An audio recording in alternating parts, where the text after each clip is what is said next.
আসসালামু আলাইকুম। লাইফস্টাইল শাহিনা চ্যানেলের পক্ষ থেকে সবাইকে স্বাগতম। আবারও নতুন একটি ভিডিও নিয়ে হাজির হলাম আপনাদের মাঝে। আশা করি শেষ পর্যন্ত আমার সাথে থাকবেন, আপনাদের ভালো লাগবে। আজকে আমি আমাদের বরিশালের একটি ঐতিহ্যবাহী খাবারের রেসিপি নিয়ে হাজির হয়েছি আপনাদের মাঝে। তো আজকে আমি বিস্কি রান্না করব। এটা আমাদের বরিশাল অঞ্চলের খুবই একটি জনপ্রিয় খাবার। বিশেষ করে এই বর্ষার দিনে এই খাবারটা কিন্তু সবাই আমরা খেয়ে থাকি। এই জন্য প্রথমে আমি চাল নিয়েছি, আর এখানে আমি লাল চাল নিয়েছি। লাল চালেরটা কিন্তু খুব মজা হয়, এই জন্য আপনারা চাইলে সাদা চাল যে ভাতের সেইগুলোও নিতে পারেন। এটা আমি গ্রাম দিয়ে নিয়ে এসেছিলাম, সেই চালটাই আমি এখন ভালো করে ধুয়ে নিয়েছি।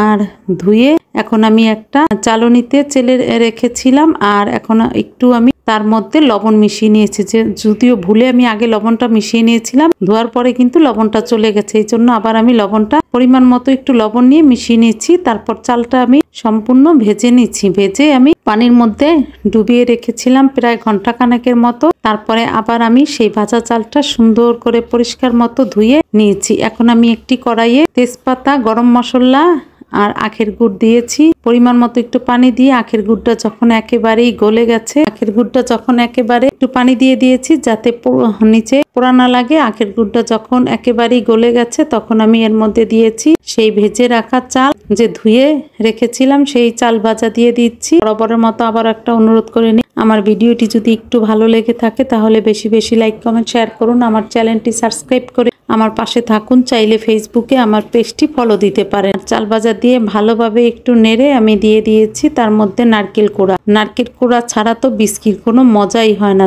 নারকেল কোড়া দিয়ে দেখতেই পারছেন কত সুন্দর একেবারে বলক চলে এসেছে। আর এটা এমনভাবে রান্না করতে হবে যেন একেবারেই সিদ্ধ হয়ে যায়। যদিও চালটা ভিজিয়ে রেখেছি ভাজার পরে, এই জন্য চালটা এমনিতেই অনেক নরম হয়ে গেছে। তো এখন আমি সামান্য পানি দিয়ে এটা সুন্দরভাবে ফুটিয়ে নিয়েছি।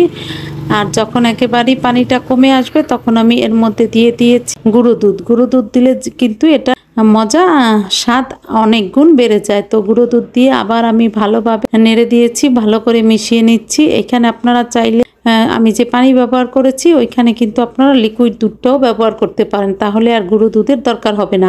তো এখন কিন্তু আমার বিস্কি রান্না একেবারে রেডি হয়ে যাচ্ছে। তো আমি এখন ভালোভাবে সুন্দর করে মিশিয়ে নিচ্ছে।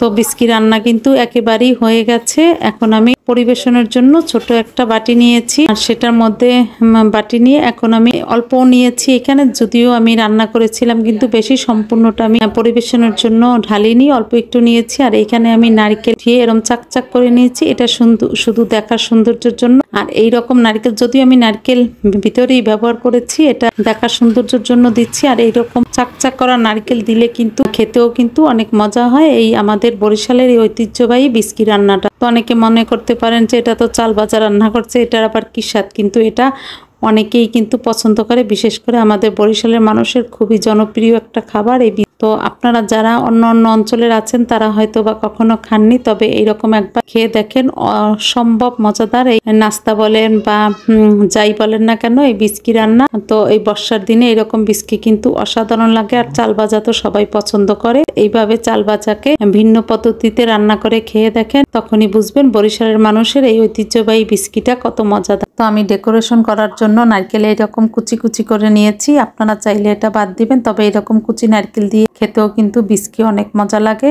তো একবার হলেও খেয়ে দেখুন বরিশালের এই ঐতিহ্যবাহী খাবার বিস্কি কেমন লাগে, আর কমেন্টের মাধ্যমে জানাতে ভুলবেন না। তো আজ বিস্কি খেতে খেতে এখানেই বিদায় নিচ্ছি। আমার ভুল ত্রুটিগুলো ক্ষমা সুন্দর দৃষ্টিতে দেখবেন। সবাই ভালো থাকবে, আমাদের জন্য দোয়া করবেন। আসসালামু আলাইকুম, আল্লাহ হাফেজ।